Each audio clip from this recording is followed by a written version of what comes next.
Well, good morning, everyone.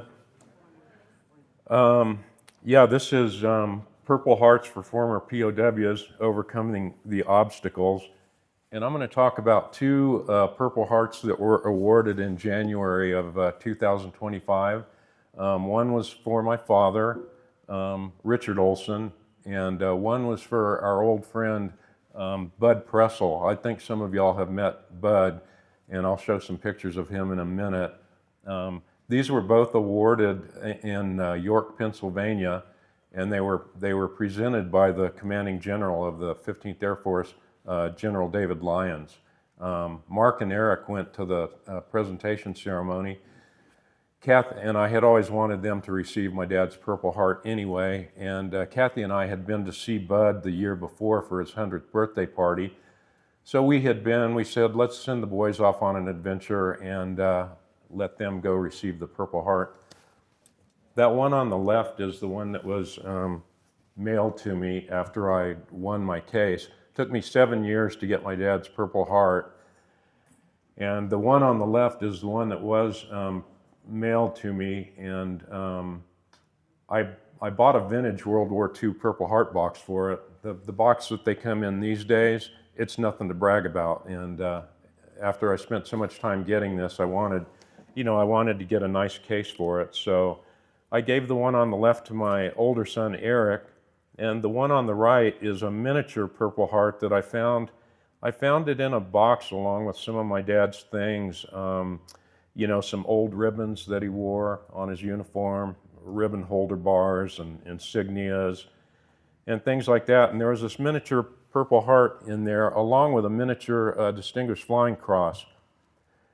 And the crew got the Distinguished Flying Cross for the mission that they were flying when they were shot down, all except for one man. I'll talk about that in a little bit. But this miniature Purple Heart told me that my dad, I don't know where he got it or anything, but it just told me that he knew he was never going to see this Purple Heart, in his lifetime. And it was never awarded to him or presented to him or ever in the records. These are both of the Purple Hearts I'm going to talk about are retroactive Purple Hearts. They were never in the records. They were never awarded or anything like that. So these are the two men. That's my dad on the left, Richard Olson. He was shot down on June 13th, 1944 on the way to Munich.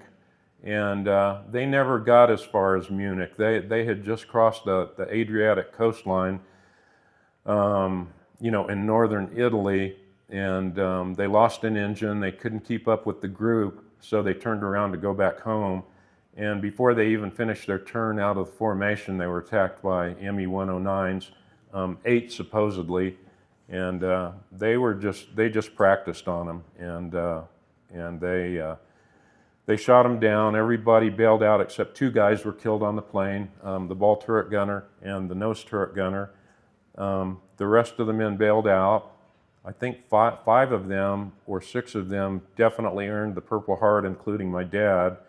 4 of them went to POW camp, Stalag Luft 3 in Sagan, Germany. And 4 of them actually evaded capture. They were down behind the lines in Italy. They walked out through Slovenia and into Croatia and were finally airlifted out of a safe field there. My dad died on September 10th, 1996, and again, he never had the Purple Heart. Bud Pressel on the right, also in the 484th Bomb Group. Both men were in the 484th Bomb Group. My dad was shot down on June 13th. Bud went down on February 7th, 1945, and he was in the 825th Squadron, so they never knew each other. They were never there at the same time. Although they were liberated from the same POW camp at the end of the war, I doubt seriously that they ever knew each other in POW camp either. Bud's an old friend. We've known him forever from 484th Bomb Group reunions that go way back. And I think the last time he was at a reunion was in Wichita, Kansas in 2022.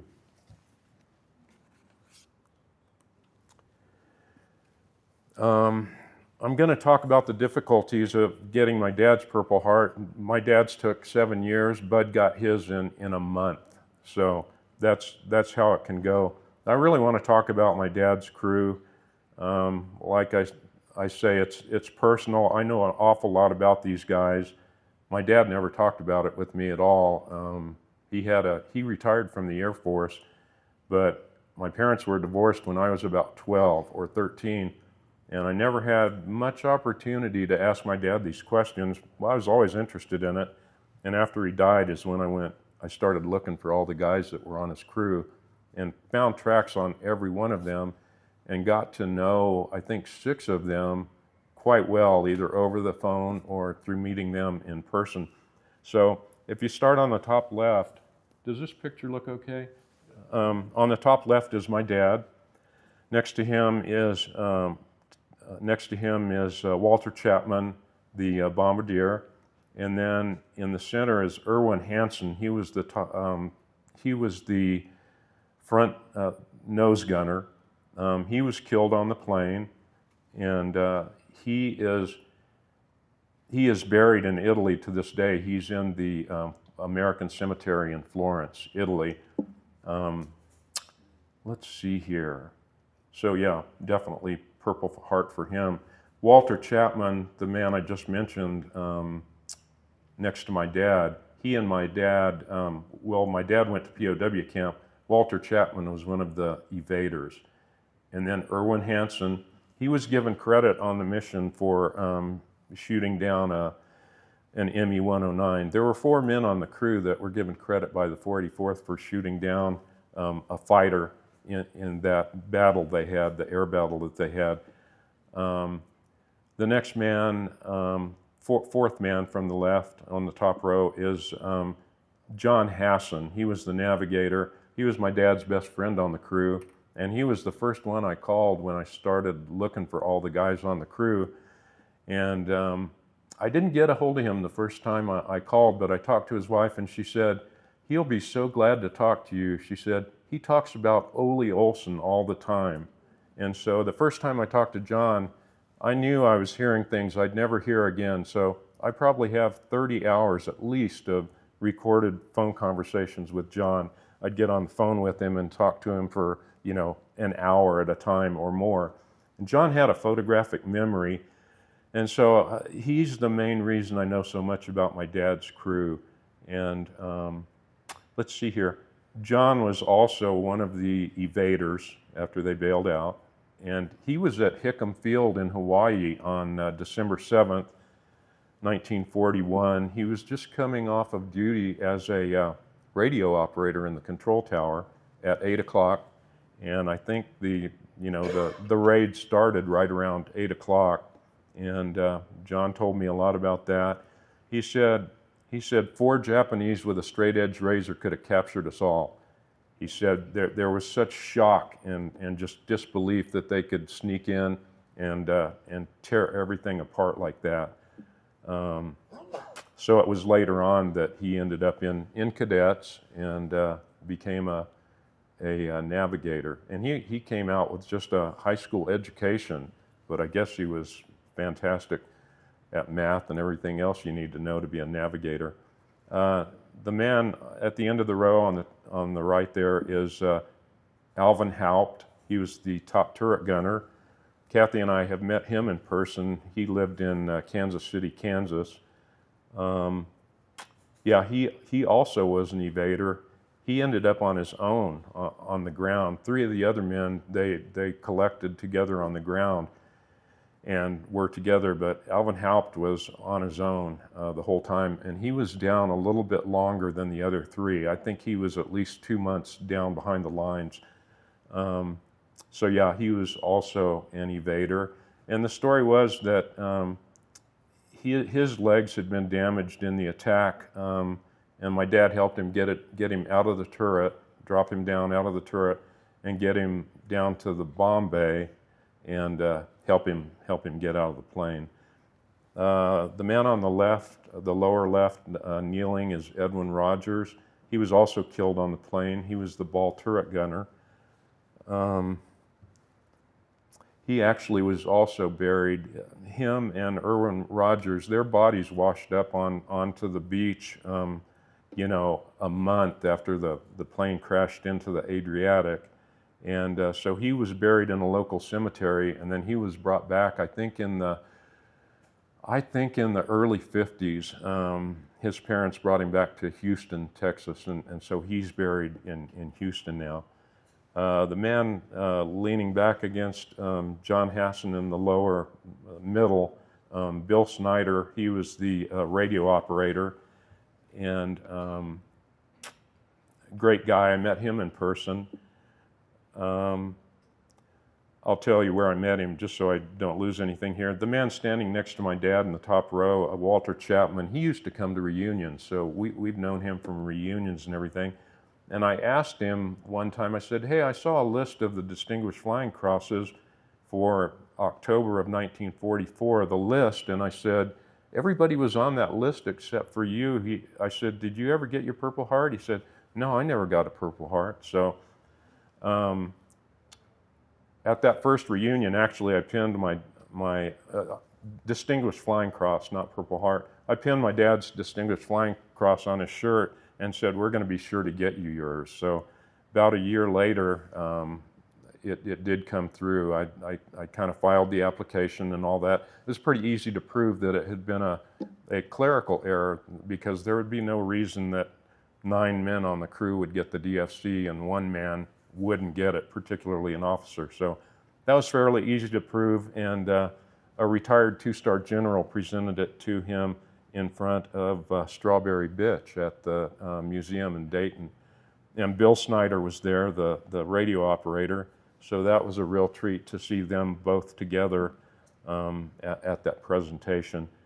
And then, and Bill Snyder, he wasn't one of the 4 that was given credit for downing a plane on the day they were shot down, but he was given credit for shooting down a plane 2 days later in Gheorghiu, Romania. So 5 men on the crew got credit for, in the records of the 484th, for shooting down an enemy aircraft, 4 of them on the day that they were shot down.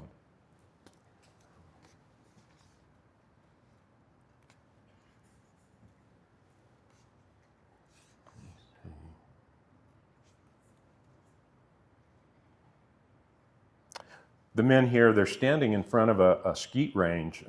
They're at the 18th Replacement Wing here, and this is in Salt Lake City. This is where the crew was put together. This is where they all met for the first time.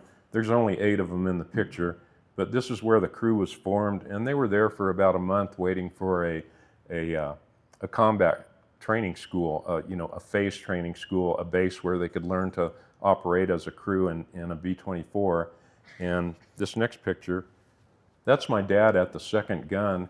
They're shooting 12-gauge shotguns. I think they're just teaching them to swing a gun and shoot at a target. Of course, all the gunners on the crew, they didn't need this, so I think they were just occupying the guy's time until they sent him off to a phase training, B-24 phase training.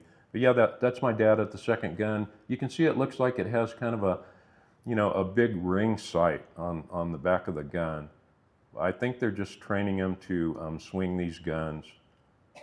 John Hasson, the navigator on the crew, he told me, he said, one time we were on a range with Tommy guns, and the range officer told him to only shoot them on semi-automatic. And he said, but your dad talked us into shooting them from the hip on full automatic, and I guess they did that. He said, we figured he learned that growing up in Chicago, which is where my dad did grow up on the south side of Chicago. And interesting story about my dad, and he told me this one, so you can take it to the bank. He was working in a brewery, Great Lakes Brewing Company in Calumet City, Illinois, just south of his little neighborhood, and he was working in this brewery as a bottling machine operator, and he was working on Christmas Eve. I don't know if this was during the day or if it was in the evening, like a 24-hour operation. Anyway, he said a guy came walking through the brewery, shaking hands with people, and This guy walked up to him, handed him a $100 bill, shook his hand and said, "I want to thank you for working Christmas Eve." And it turned out it was Ralph Capone. Yeah, they called him Bottles. You know, all these gangsters had names, and Ralph was known as Bottles. And this would have been in 1936. I think my dad was just out of high school, you know, when this happened. So yeah, he rubbed elbows with a gangster at least one time. This is the crew in, well, 8 of the crew. This is at Gallon Field in Boise, Idaho. The back of this photo said, after 6 hours flying. So this would have been a training mission. They were at the 29th Combat Crew Training School, CCTS, and this was in Boise, Idaho. The base commander was John Kane. They called him, some people called him Killer Kane. He led the 98th Bomb Group on the low-level tidal wave mission in August of '43 to Ploiesti. And yeah, Kane was the commander of the base at that time. And my dad actually flew with Kane after the war, actually I think he was over in Tripoli, Libya in 1953. He was with the 580th Air Resupply and Communication Service, and he was flying twin-engine Albatross seaplanes, and what they were doing at that time, what he was doing, they were landing CIA types behind the Iron Curtain, like in Germany, landing agents in there and picking them back up on a lake, you know, in these seaplanes. And also, I think they had a couple of U-2 spy planes that crashed. I think one in the Black Sea, and I think one in the Caspian Sea. And I think they were using these SA-16s to help rescue those guys that went down. So let's see. That's Alvin Haupt on the top left. He was the top turret gunner. He was an evader. And then you have Edwin Rogers. He was a ball turret gunner, killed on the plane. Then Bill Snyder, radio operator and waist gunner. And then Erwin Hansen, also killed on the plane. Erwin Hansen I think he had a son back home and a daughter on the way when he was killed. And I spoke to his widow. I found her. Like I say, I found everybody, either in the family of those who were killed. I found tracks on everybody and spoke to his widow, very nice lady. I said, "Well, did you tell your kids about your husband and what happened to him?" She said, "I never knew much about what happened to him." She said, "All I could tell them was how wonderful he was." And then Ralph Stokes, tail gunner. He was also in Stalag Luft 3, which was the camp made famous by the Great Escape. Let's see, they got there in June. The Great Escape happened in, I think March of '44. So the word was out, hey, don't be trying to escape from this place, because I think there were 73 guys that got out. They were from the North Compound. My dad was in the West Compound. But the guys in the North Compound were the British. They were known for being escapers. And I think 73 got out. 3 of them made the home run and got back home. They captured all the rest of them, and they murdered 50 of them. The Gestapo took them out in the woods after they were captured, murdered 50 of them. And Kathy and I have been back to the site of Stalag Luft 3 and stood in the location of my dad's hut there. And they have a fantastic museum there, and if you ever get a chance to go there, check it out. It's really interesting. Lower left is Walter Chapman, bombardier. He was also an evader. There's my dad in the middle. He was the co-pilot on the crew. And then lower right is John Kelly. I got to know John Kelly. He lived north of us. Where we live in Denver, about 50 miles. So I met with him in person a couple of times. Great guy. He had a lot of experience. He even operated for a short time as a B-25 instructor pilot, or B-24 instructor pilot. So he had as much experience as any of the original crew pilots that went over with the 484th. My dad's crew got there on May 1st, I believe. They had to be the very first replacement crew that got there because the 484th started flying missions on April 29th. So my dad and crew got there on May 1st. And I think one of the guys even had a mission on May 1st or May 2nd. So right away they put him in the soup. And this is the crew standing in the plane. They flew to Italy. They named it Liberty Bell, and this was a Douglas-built B-24. I think it was an H model. And yeah, they flew it to Italy. And when they got over there, it went to the 461st Bomb Group, which shared the field with the 484th. So you take your new plane over, and right away it's gone. You don't fly that one anymore. But the 461st got it. I think it went down in August of 1944. I think it had a mechanical problem. I think it might have gone down in the same area where my dad's plane went down in northern Italy, but everybody survived it. They picked this plane up in Topeka and flew it down to West Palm Beach in Florida, and that's where they started their flight over to Italy. That's their original flight engineer on the lower left. He wasn't flying the day that the crew was shot down. He had the flu that day. So he was lucky, he missed that one. And John Kelly, the pilot, when the crew got to Italy, they put John Kelly on a different crew as co-pilot, and they brought that co-pilot over to my dad's crew as their new pilot. His name was Hugh Sheets. And I also talked to Sheets on the phone a few times and got to know him a little bit. This is a photo in Italy. This is a photo that Mark had colorized for me. One Christmas he had a couple of photos colorized for me, and I think they did a really good job on this colorizing. But you can see the guys are standing around where a tent has been blown down. You can see the cots and everything in the foreground, and it looks like the tent has been just kind of pushed straight back. And if my dad's in this picture, he's the one kneeling in the center. That's John Kelly without the shirt, their original pilot. And everybody's standing around looking a little bit bewildered, like, what do we do now? And I think what happened here, I never got the real story, but somebody told me that a fighter group, like a P-51 fighter group, thought that some of the 484th gunners had been shooting towards their plane, and they were a little bit PO'd about it and came over the base and blew down some tents. I don't know if that's true. I mean, it's a great story. I kind of like it. And I asked a guy in the group, I said, could a P-51 or two or three flying over together, could they blow down a tent?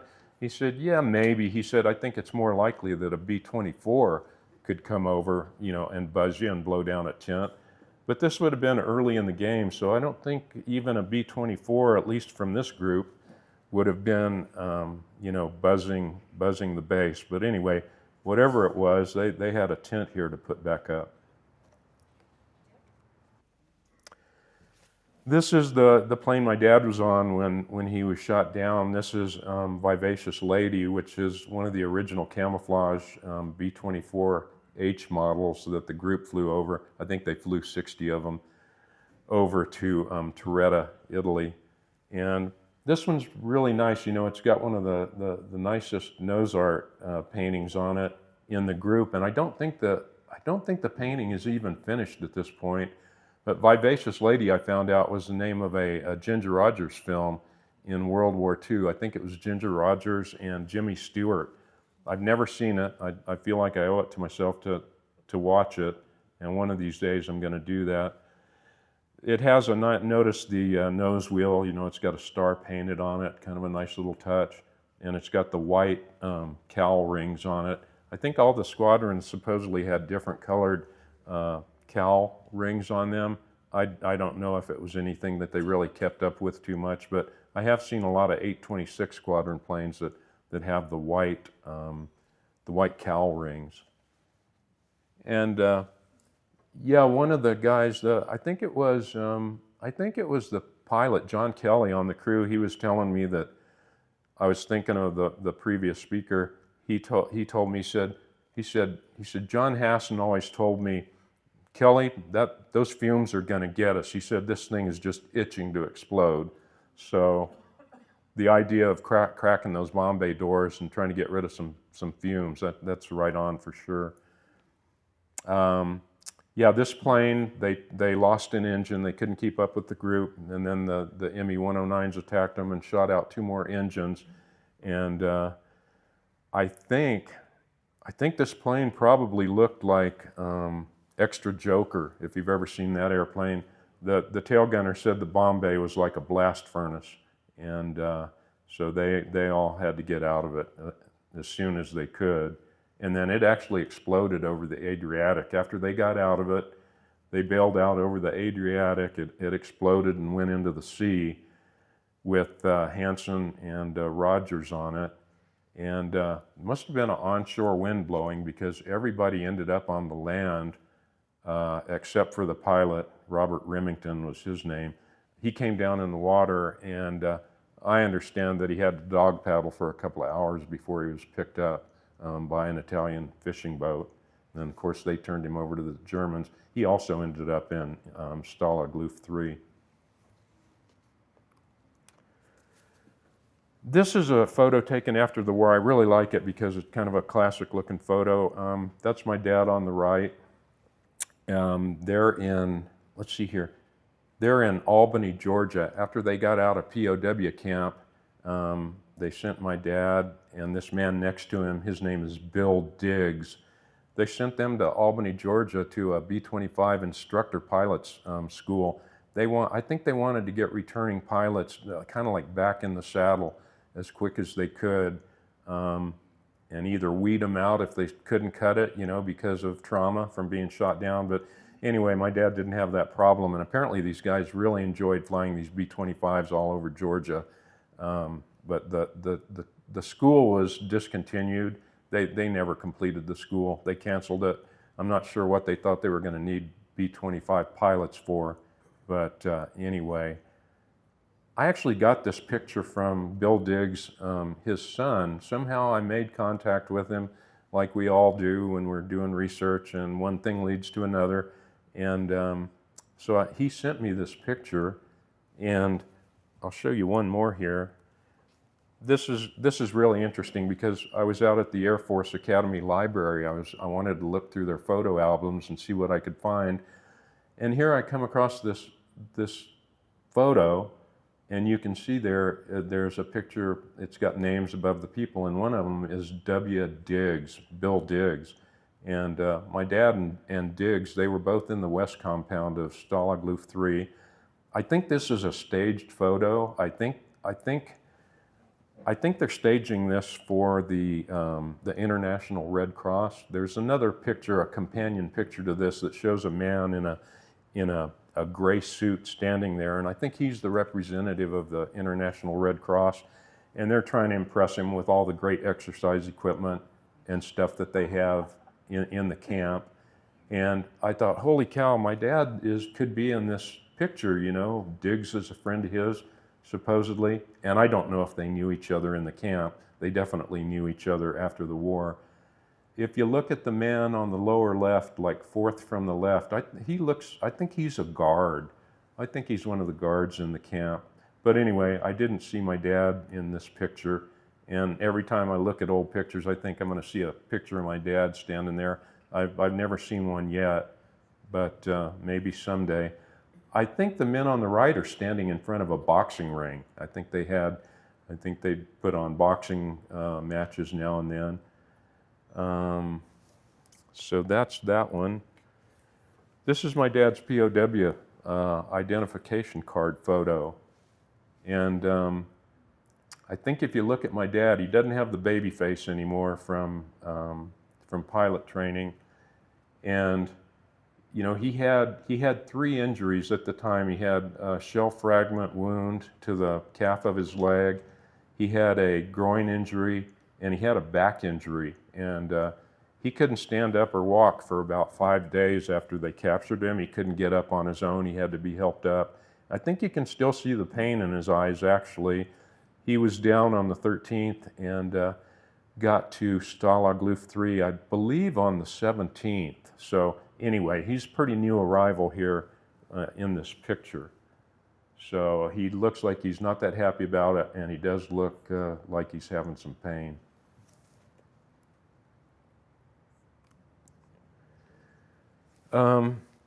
Let me get on to what the main problem for POWs, former POWs. When you're trying to get a Purple Heart, like I was trying to do for my dad, it's up to you to prove that that he's entitled to the Purple Heart.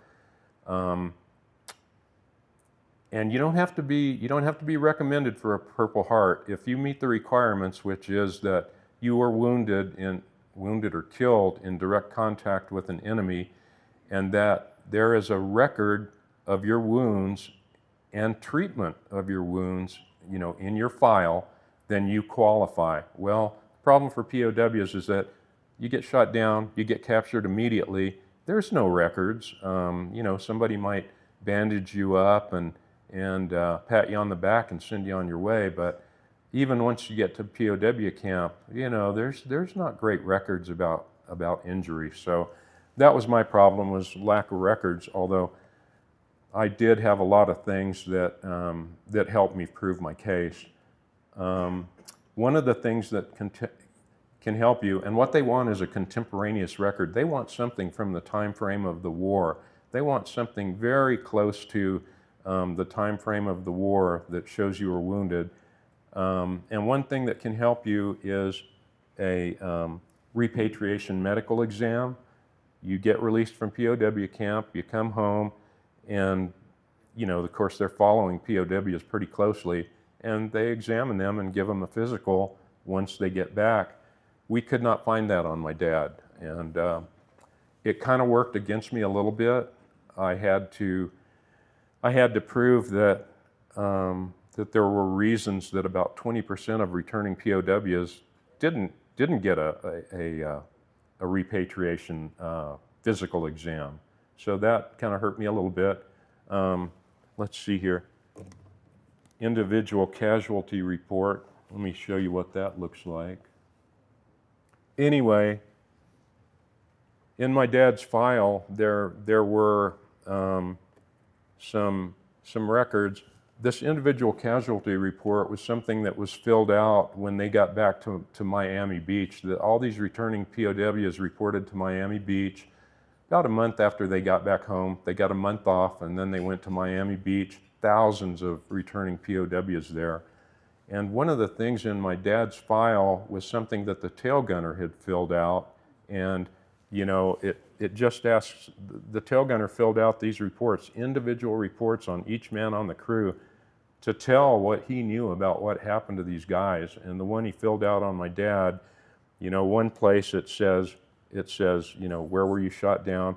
What was your last contact with this man, before bailing out of the plane? All that stuff.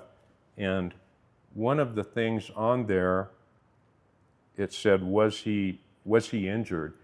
And this tail gunner, he clicked off no, or wounds, it said none. So anyway, that kind of hurt me, and I had to prove to the Air Force that, he's in the tail of the plane. He said the last contact he had with my dad was, on the ground before they left Italy. And so he wouldn't have known what was going on, on the flight deck or any of that sort of thing. And so anyway, that kind of hurt me a little bit, but not that bad because I had so many other things working for me. Let's see if any of these other things are going to open. Aren't working here, but I'll tell you what some of these things are.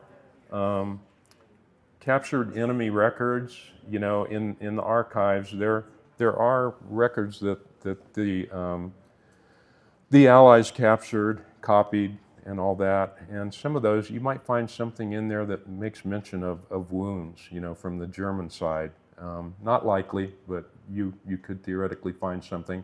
POW intake records kept by prisoners.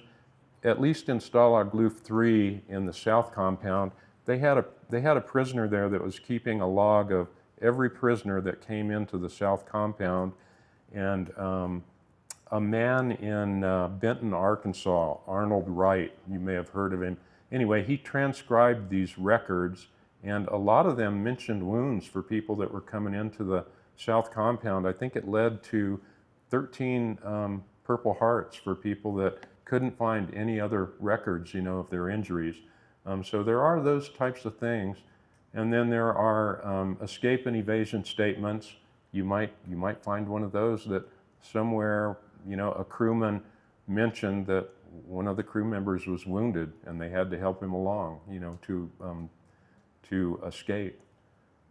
And then other records that can fill the evidentiary gap. These are things that I had. I had physical exams that my dad had during his Air Force career. I had 7 of them that mentioned his back injury due to bailout. I had an eyewitness statement from my friend John Hassan, the navigator on the crew. And the thing, I was telling you, I recorded conversations with John Hassan that I had on the phone. One of those transcribed phone conversations ended up being my eyewitness statement that I presented to the Air Force. And then there's something called a VA POW protocol physical exam. They wanted to follow former POWs and see what the health effects were over the years from being a prisoner of war.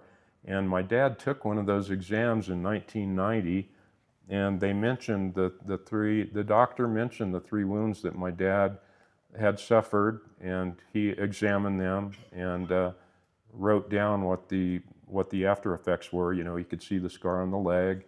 He could tell that my dad had lifelong back pain.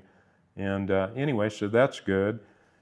And one thing that helped me was I found the doctor 30 years later that had given him this VA POW exam. And I talked to him on the phone. I said, would you write a letter just mentioning the wounds you examined and tell the government that they need to award this Purple Heart? So he did that. He wrote this letter. I was trying to satisfy this condition that you see. Award may be made for wounds treated by a medical professional other than a medical officer, provided a medical officer issues a statement in the service member's medical record that the extent of the wounds were such that the wounds would have required treatment from a medical officer if one had been available. And this man's name was Dr. Platter. He wrote that letter for me, not in time to win my original case. After I lost my case, I got a lawyer and we went to district court. But Dr. Platter wrote this letter, and it ended up being something that a lot of weight was put on his letter. Unfortunately, he died before I won my case. He died before he knew that my dad got this Purple Heart. And then another thing is you might have letters from crew members. I got a letter from the top turret gunner, Alvin Haupt, after my wife and I met him. And he wrote me this letter, and he said, he said, I always wondered what happened to my crew and the man that saved my life. And he was talking about my dad. I put that in there just to show that, my dad was kind of in the thick of things, and just to try to fill out the picture of what my dad had done when this plane was being shot down. So there's 3 approaches for filing these Purple Heart cases and trying to get one. Number 1 is the most important one. Find a guy who knows a guy. You need to find someone that can put you in touch with the guy that really has the authority to get this done, somebody who's willing to help. And this is the approach they took on our friend Bud Pressel. They got this done within a month, all because one of the men that was helping on the case knew the director, the chief of the Awards and Decorations branch in the U.S. Army. They went for his through the U.S. Army, and if I had one recommendation, if you're looking for a Purple Heart, even if it's for an Air Force guy or a former Army Air Corps guy, go to the Army. They seem to be much more willing to get this kind of thing done. and it did. It worked for Bud. Apply to a board for correction of military records, the Army Board for Correction of Military Records, or the Air Force Board for Correction of Military Records, pro se, which means on your own without representation. That's what I did, and like I say, it's brutal. It's not recommended. I would never go that way again. Again, it took me 7 years. Start with a military lawyer, a military law expert. Even to file your initial application, get that guy to do it. Even if it costs you $1,000 to fill in the form and send in the form along with, supporting information, get a lawyer to do that. And I didn't do that, but after I lost my case trying to do this on my own after 3 years, then I found this guy, Brian Shank. And Brian's the one that took this case to district court so that we could have a judge overturn the Air Force's decision and get this Purple Heart. So the Army, I would recommend the Army if you're trying to get one of these. Here's Brian Shank, shout out to him. He has his practice, Midwest Military and Veterans Law. He's in Minneapolis, Minnesota. And I talked it over with him. He said, I normally get $25,000 for a district court case. And I told him, I said, Brian, I can't, there's no way, because there's no guarantee we'll get it this time around. And so I said, I can't do it.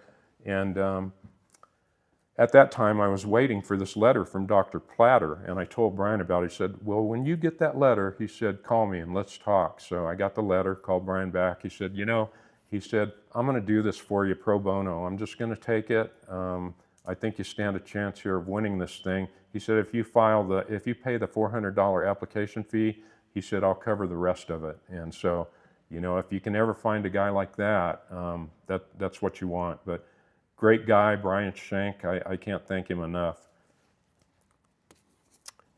I'll just give you the quick rundown on my case. Don't get too bogged down in the slide, but I'll tell you how it goes. You file the DD-149, that's the form that you fill in to say, here's what I'm trying to do. I want you to correct the records to show that my dad was awarded the Purple Heart. And I had all this information. I mean, I had a fantastic case. I knew it. I had all this information on his injuries and everything else. I sent this thing in, and 9 months later, they closed my case, and they said, hey, you didn't state in your application that you had availed yourself of all levels of administrative appeal. Don't come to us before you do the lower steps. I knew I had done the lower steps, but anyway, they sent my package to the Air Force Personnel Center. The Air Force Personnel Center has their decorations and awards branch, and they have a Purple Heart Review Board. Well, they refused to present my case to the Purple Heart Review Board because they said, you don't have a record that states that your father was wounded in direct contact with the enemy and that he had wounds that were treated.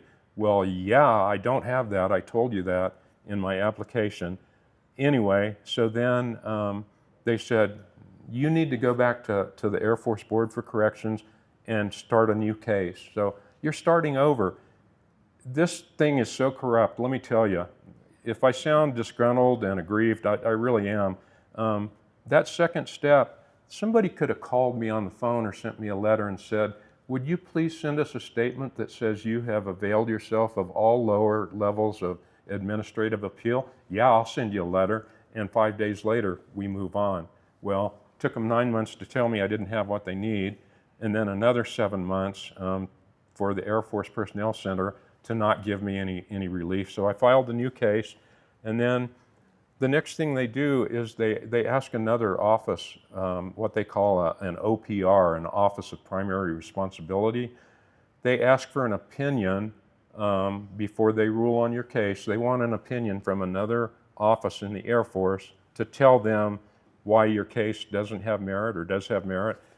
Well, they send it back down to the Air Force Personnel Center where it's already been, and the Air Force Personnel Center rendered a negative opinion. a really chicken shit advisory opinion, and the Air Force Board for Corrections, they made that advisory opinion the rationale for turning me down. And not only that, they told me that I had not filed my application with learning within 3 years of learning of the injustice to my father. You have 3 years after you find out that there's something missing in the records.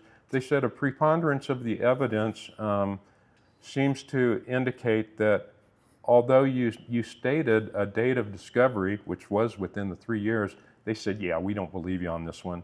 So, you know, it's, that's what they do to you folks. And anyway, that's when, yeah, it's a civilian panel. These people are they're government employees, but they're not part of the Air Force. They're civilians ruling on these cases.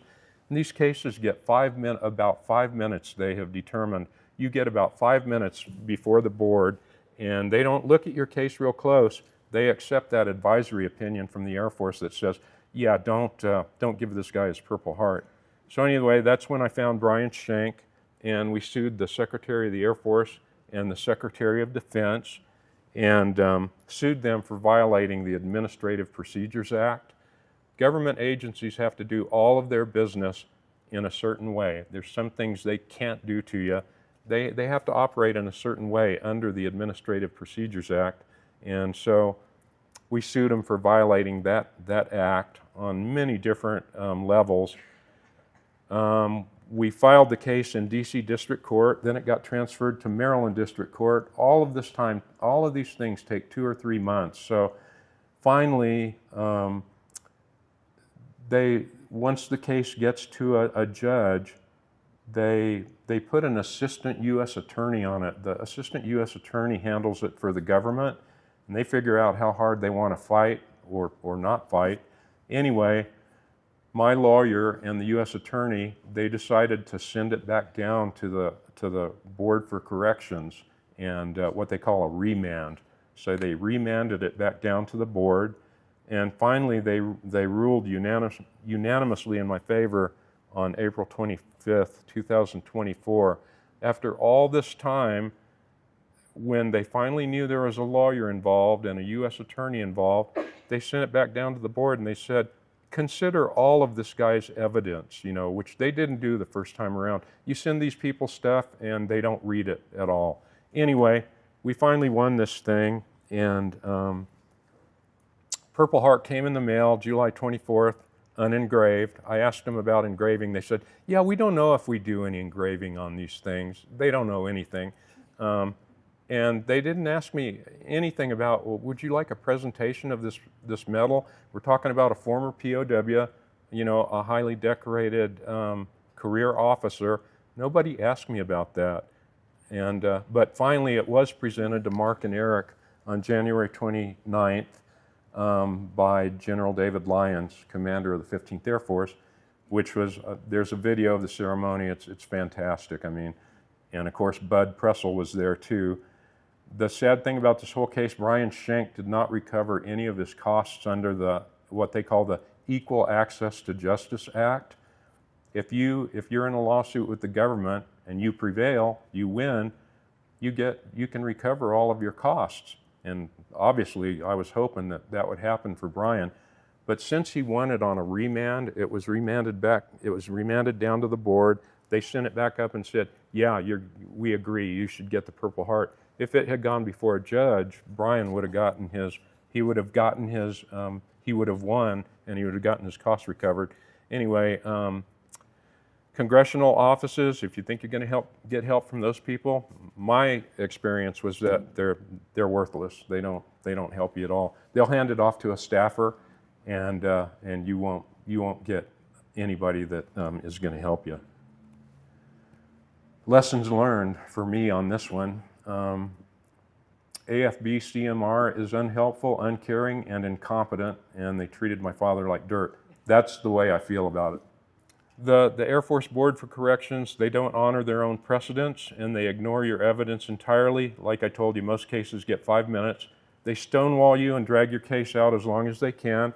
They know a district court case is $15,000 to $25,000. They know that when you get turned down, you're not going to go spend $15,000 on something you've already lost. And a denial is considered a win for their agency. I totally believe this. They will accept a bad advisory opinion as their rationale for ruling against you. That Air Force Personnel Center and the Purple Heart Review Board, they don't want to award any new Purple Hearts. My dad's dead and gone.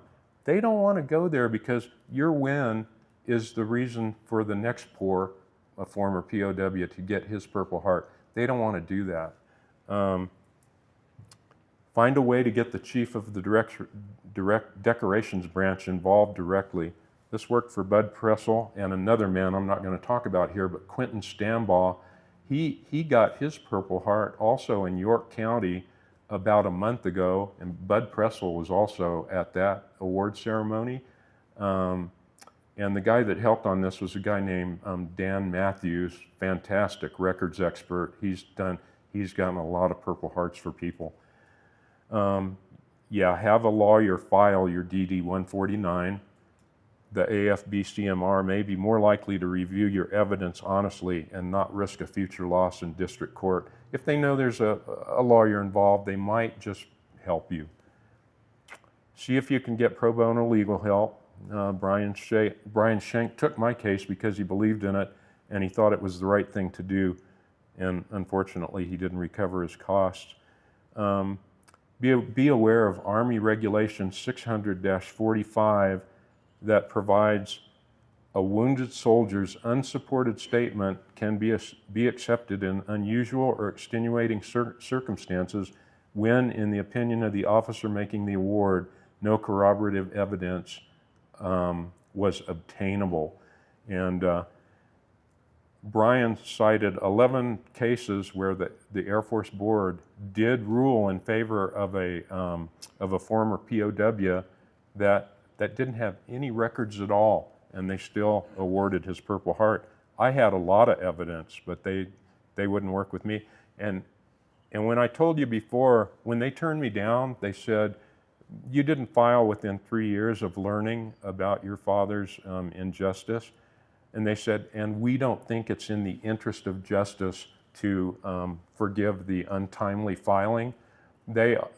Every case I read, they always believe that it's in the interest of justice to allow your case to go forward.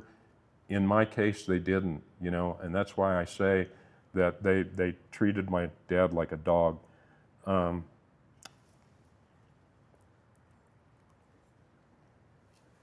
If medical documentation is not available, a statement from a medical officer. This was the one I talked about, Dr. Platter, who did my dad's POW exam, and then I went back to him and said, could you write a letter, on behalf of my dad, and he did that. The record correction boards are in need of serious congressional reform. This is ridiculous, that it takes you 3 years on your own to get nowhere, and then it actually took me another 4 years with Brian to finally get this thing approved.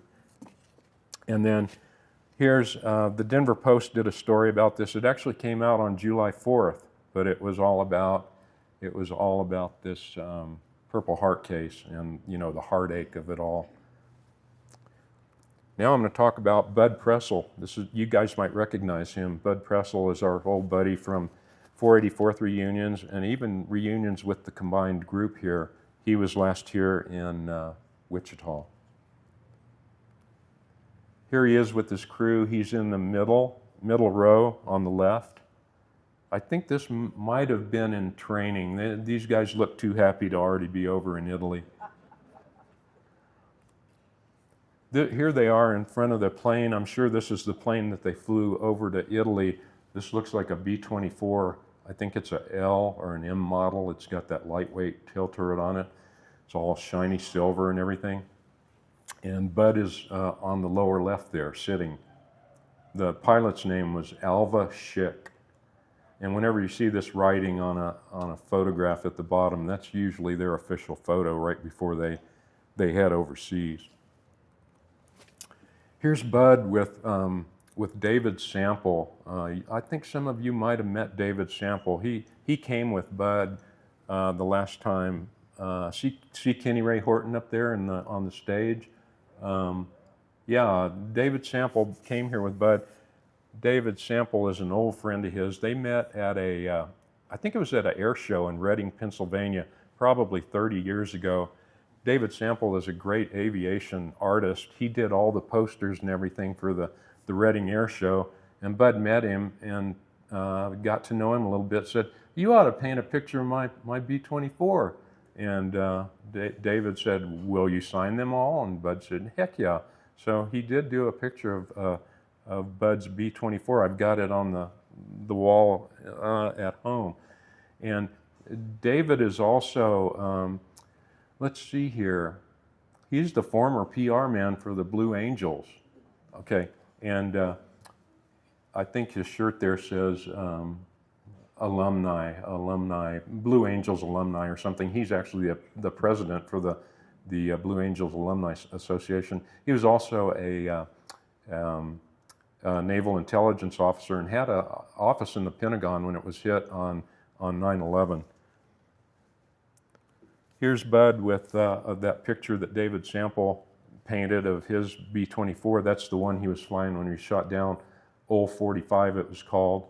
And yeah, Bud got the original painting, and then a lot of nice prints were made from that original painting. Here's a quick story on Bud. He bailed out after bombing Moosebierbaum, Austria. That's about 40 miles west of Vienna. He was a tail gunner, captured immediately. Bud actually had to rip his parachute out of the container. He pulled the D-ring. Nothing happened. He's got a D-ring, but his chute didn't come out. So he had to claw that thing out, and on the way down, he suffered a ruptured eardrum. That was the problem that he got the Purple Heart for. He was sent to various POW camps and ended up at Moosburg, Germany. That's Stalag 7A. That's where he and my dad and 100,000 other prisoners were when Patton liberated the camp.